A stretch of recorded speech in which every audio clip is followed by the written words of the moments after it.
Goeienaand wêreld, ek is J. Peterson. Ek het so 'n paar goedjies wat ek graag oor vanaand wil praat. Ons almal is mos nou bewus van die taxi-stryk. En ek het 'n hele paar goed gelees op Facebook wat nogal vir my bietjie concerning is rondom mense se standpunt. En elkeen is natuurlik geregtig op sy standpunt rondom dit. Maar voordat ek daar gaan, wil ek gou praat oor die Orleans primêre skool.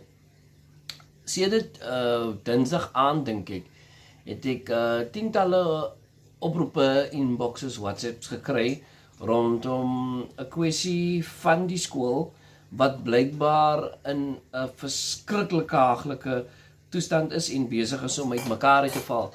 Ek was toe vanoggend met die skool, want daar sou vanoggend, blykbaar sou daar gisteroggend ook af 7 ouers bymekaar kom. En vanoggend was daar 'n handjievol ouers sowel as 'n lid van die beheerliggaam gewees by die skool. En daar was toe beplan om aksie te loods deur die ouers, maar voordat ek nou daaroor praat en wat nou besig is om daar te gebeur, wil ek dalk net vir julle so 'n ideetjie gee rondom hoe die situasie lyk daar by die skool.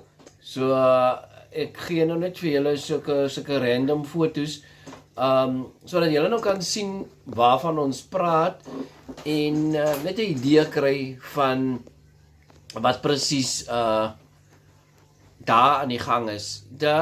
Ek weet nie hoe die situasie so ver kon deteriorate nie, maar die skool is in 'n absolute gevaarlike toestand in so 'n mate dat dit letterlik nie geskik is om mense binne te hê nie. Dit is 'n klaskamer, dis een van die klaskamers daar, soos jy kan sien. En die plafon is heeltemal uit, maar interessant vir my is dat die elektriese stelsel nog steeds aan die gang is. Met ander woorde, die drade is dalk exposed en daai ceiling waaraan daai lig vas is, kan net sowel ook val en die ligte saam met hom afbring en die kinders beseer.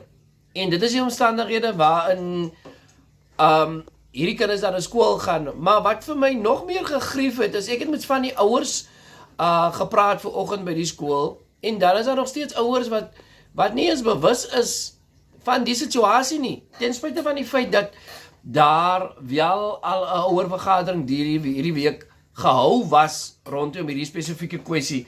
Nou is dit weer oor ouers wat eenvoudig nou net nie betrokke is by hulle kinders se opvoeding nie. Want hoe kan jou kind dit by die skool aflaai, maar jy sien die skool het basies nie 'n heining nie, die geboue lyk soos dit daar lyk, en you just go about your business. Nou wat die afgelope paar dae gebeur het blykbaar, is dat die klaskamers, omdat daar te min klaskamers is daar nou letterlik 2 klasse in 'n klas. Met ander woorde, daar is tot 60 kinders binne 'n klaskamer waar 2 onderwysers nou letterlik met klas gee om al hierdie kinders te kan akkommodeer. Alternatiefelik was daar op 'n stadium ook blykbaar gebruik gemaak van die COVID-protokols, met ander woorde skofte skool gaan. Nou, soos ek sê, daar was vanoggend ouers by die skool en daar was toe besluit dat daar maandag by mekaar sou kom en dat daar gepoog sal nou word om hierdie skool dan te kry tot op 'n plek waar dit veilig kan wees.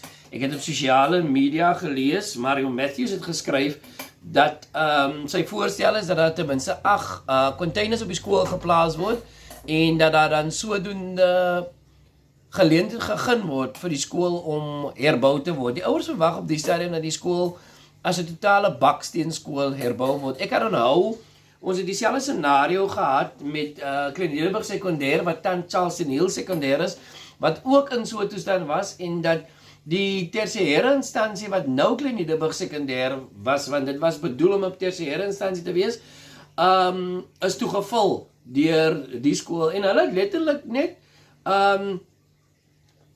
die borde kom regmaak hier langs aan my, en 'n nuwe laag verf opgesit, toe noem hulle dit nou Charleston Hill Sekondêre Skool, en daar is 'n nuwe skool.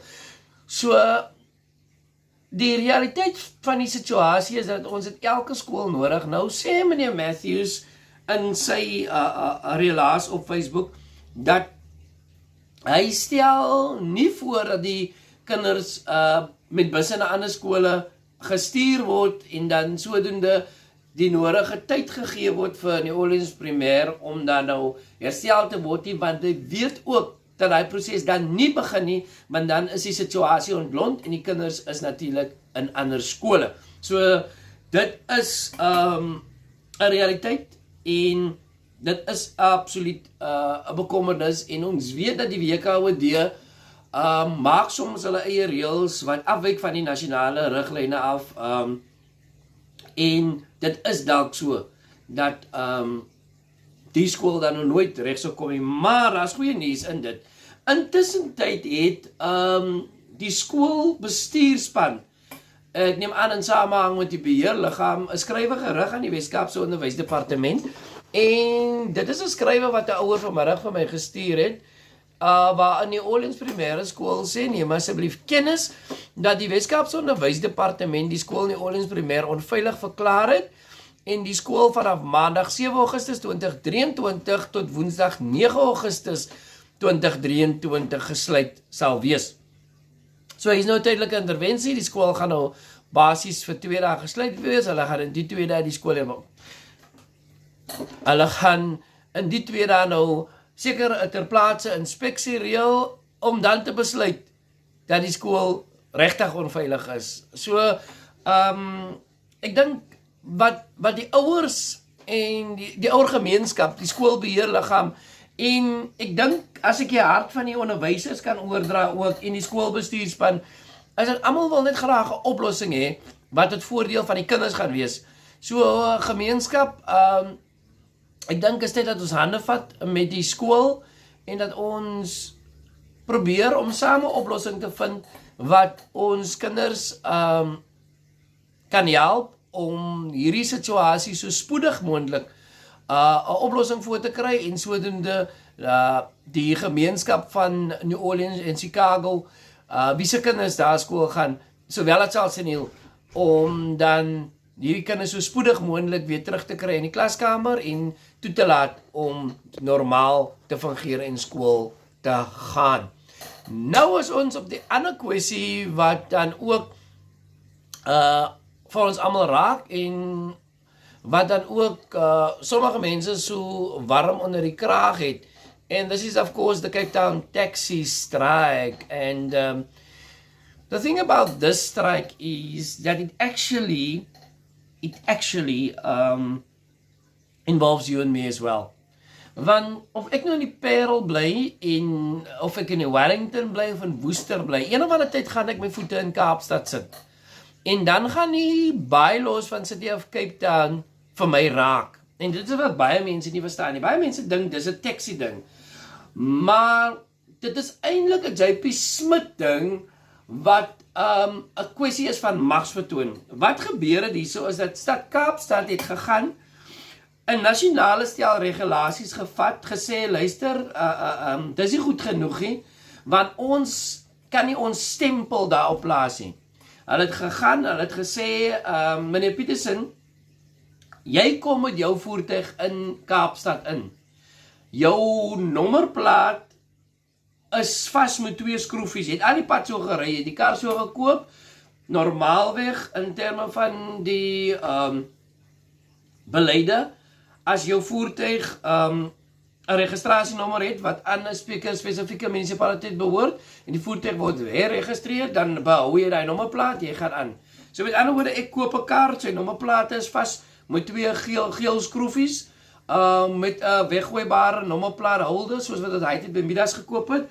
Nou sê hulle, in terme van die regulasies, is jou nommerplaat nie wettiglik vas nie, want hy is veronderstel om nie vinnig afgehaal te kan word nie. Hy moet 'n permanent number plate holder wat op sekere spesifikasies daar gestel is, vasgemaak word. Hierdie voertuig voldoen dus nie aan die regulasies nie en ons gaan jou voertuig impound. Sê hulle, vir 'n indicator, selfe geld vir 'n taxi driver, wat permitte dalk nie op datum is nie.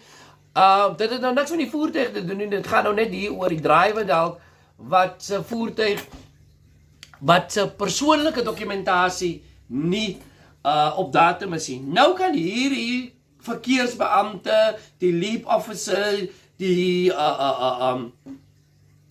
metropolisieman sy diskresie gebruik en jou voertuig impound.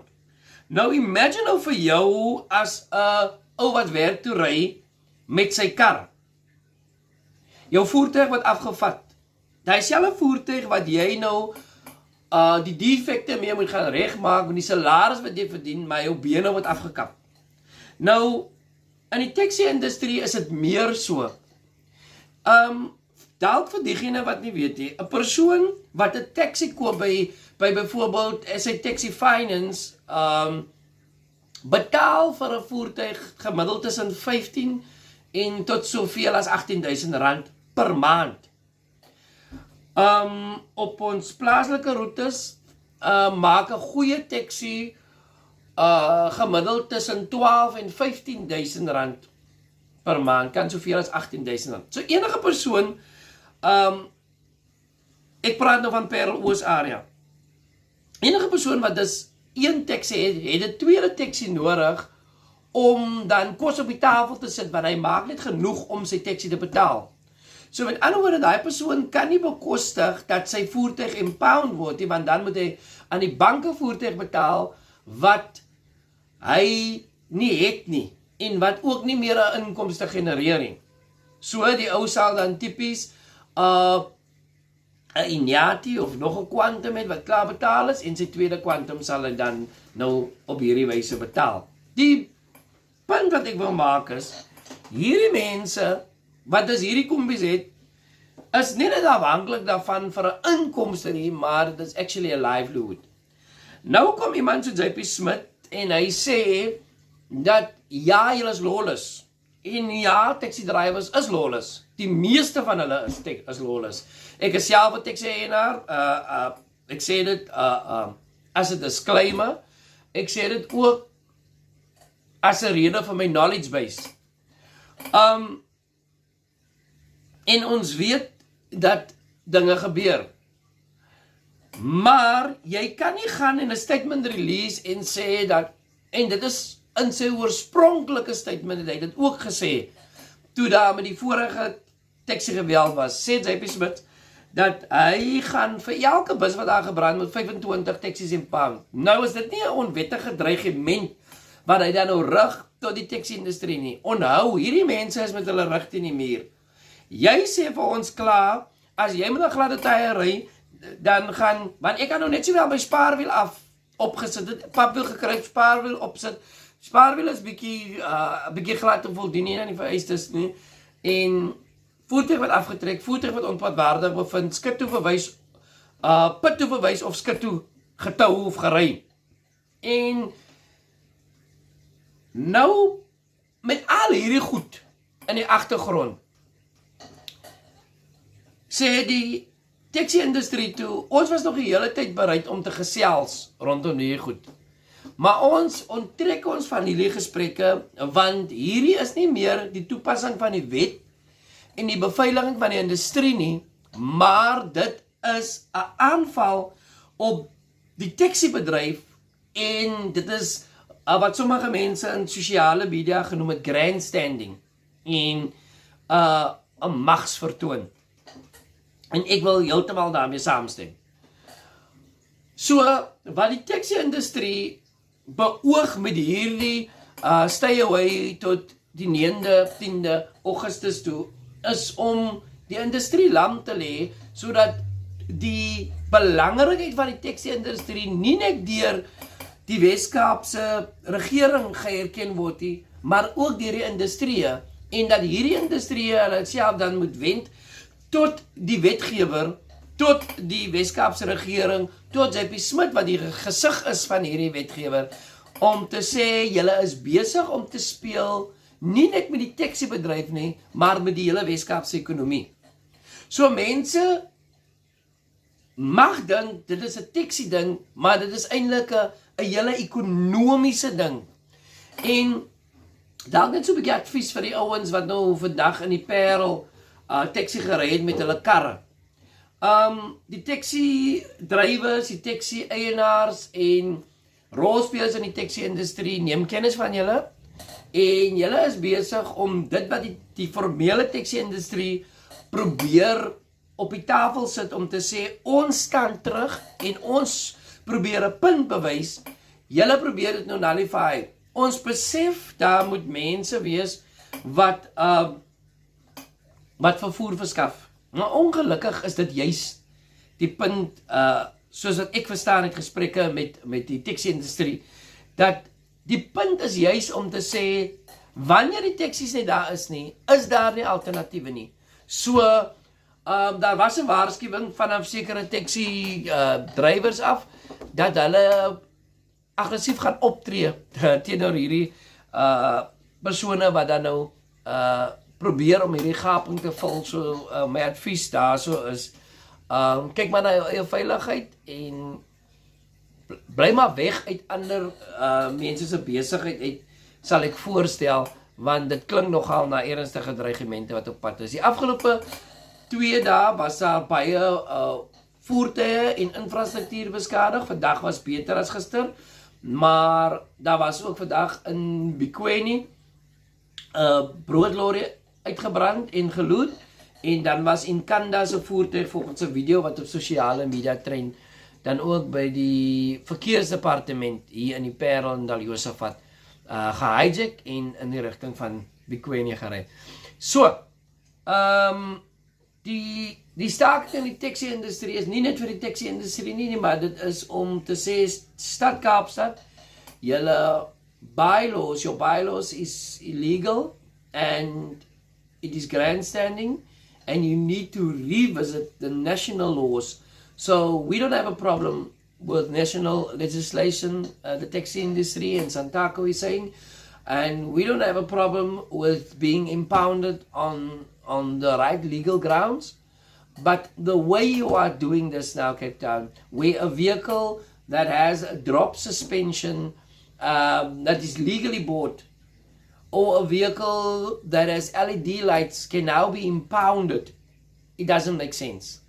And a vehicle that has a defective light or indicator or number plate that according to the traffic officer doesn't meet the necessary legal requirements, a vehicle can be impounded for that.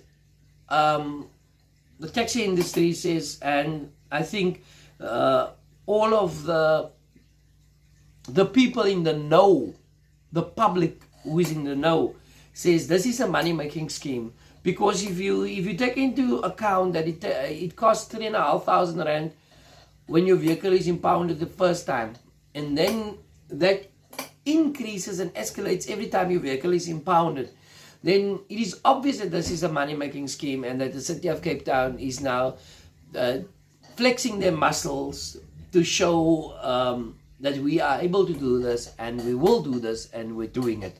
So Debbie Smith says that he will, and I think what I'm going to try and do quickly is just to find a statement that the city of Cape Town responded to, so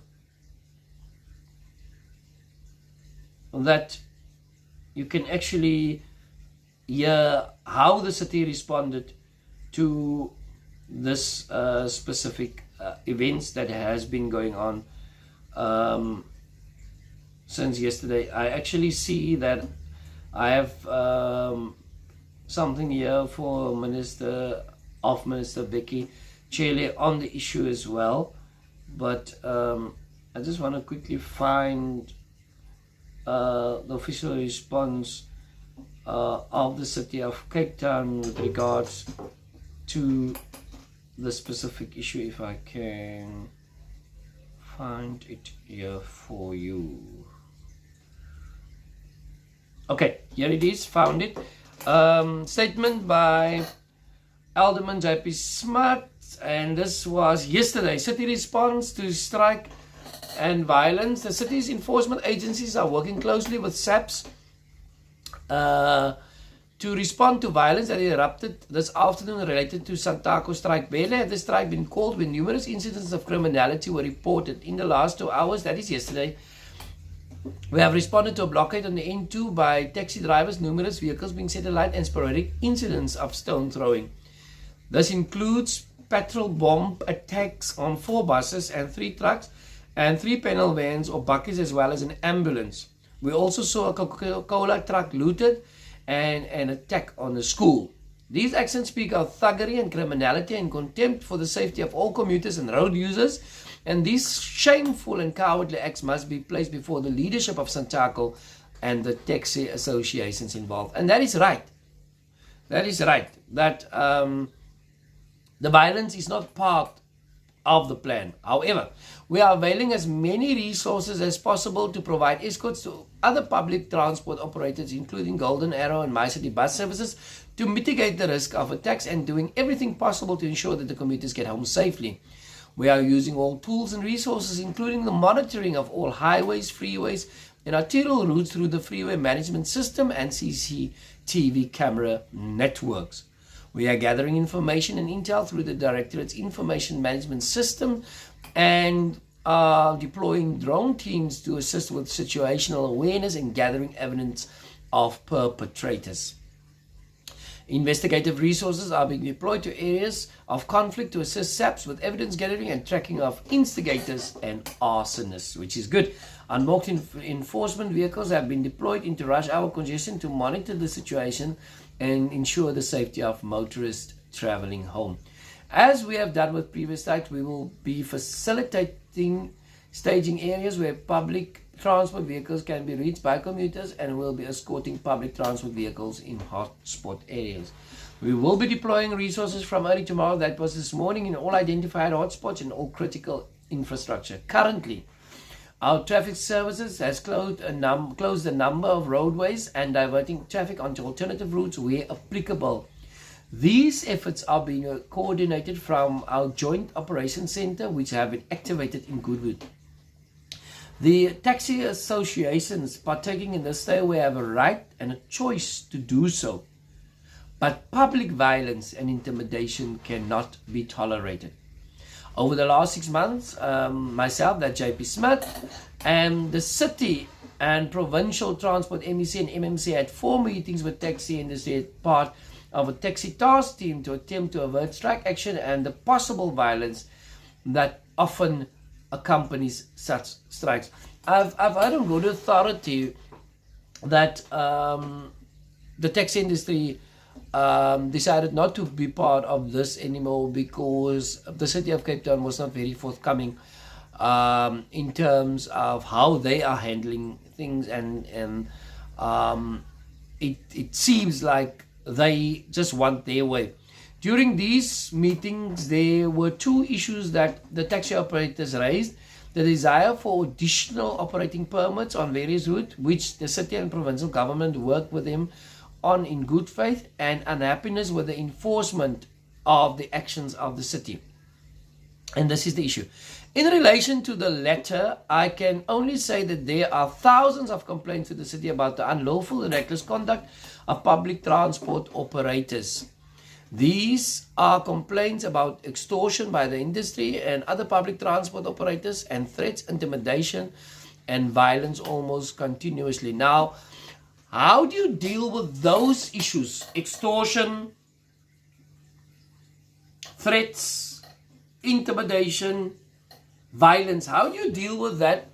By impounding a vehicle for things such as unroadworthiness. It doesn't make sense. And just in the last few hours, we have once again witnessed the very same modus operandi emerging because of not dealing with the real issues at hand, Mr. Smuts. I've been asked by the mayor, and this is very important, I've been asked by the mayor to ensure that the violence caused by some in the public transport sector is met with an appropriate response, and to remind them that we will proceed with impounding 25 vehicles for every truck, bus, vehicle or facility that has been burnt or vandalized. And that is a media statement by the city of Cape Town. That if you do this, we'll do that. So how does that relate to law enforcement? How does threats help you to make the industry better? So it is very concerning that the city of Cape Town doesn't really have a plan to deal with the issues that they've mentioned in their statement, that the taxi industry, that people complain about with regards to the taxi industry, extortion by the industry of other public transport operators, threats, intimidation, and violence. They are not dealing with those issues. So they are dealing with issues that's a non-issue, and playing with people's livelihoods, and now causing the whole of the Western Cape to be up in arms because people cannot go to work, children weren't able to go to school today. En dan sit iemand op Facebook, hulle is nou baie ongelukkig, want die helfte van die winkels en die mall is toe, omdat die mense nie by die werk uitkom nie. Ek het vandag toevallig was ek en my vroukie by KFC en ons moet die drive-thru gebruik want dis die enigste way wat hulle gewerk het. They always to work around things if you're not able to do things the normal way. En die taxi industrie is ook 'n verloder hierso. Hierdie drywers, eienaars is net so afhanklik van hierdie inkomste, maar die keuse is gemaak om te sê, stad Kaapstad, ons is nie tevrede met die way wat julle dinge doen nie, so ons gaan nie toelaat dat julle vir ons op die einde van die dag ransom hou, omdat julle nie weet hoe om te deel met die real issues soos violence en intimidation en die tipe klagtes wat gekry word rondom die taxi industrie nie. So, dit is die kwessies wat ek vandag wil aanspreek. Die Orleans primêre skool is toegemaak as gevolg van veiligheidskwessies, geboue wat besig is om in mekaar in te val, series wat op die grond lê, geete wat hang, drade wat af is, en tientalle ander probleme, en daarom het die WK besluit om die skool toe te maak vanaf maandag die 7de tot woensdag die 9de, en dan het ons ook gepraat oor die Kaapstadse taxi-strike, wat duidelik in volle swang is, en wat die ekonomie in die Weskaap lam lê, omdat die taxi-industrie en baie ingeligte motoriste sê, stad Kaapstad, dit is nie aanvaarbaar dat julle law unto yourselves raak en besig is om te sê dat die stad Kaapstad val nie binne in Suid-Afrika nie en ons kan ons eie wette maak. Edgar J. Peterson vir EJ Breaking News en ek is hier vanaf my atelier in die kombuis.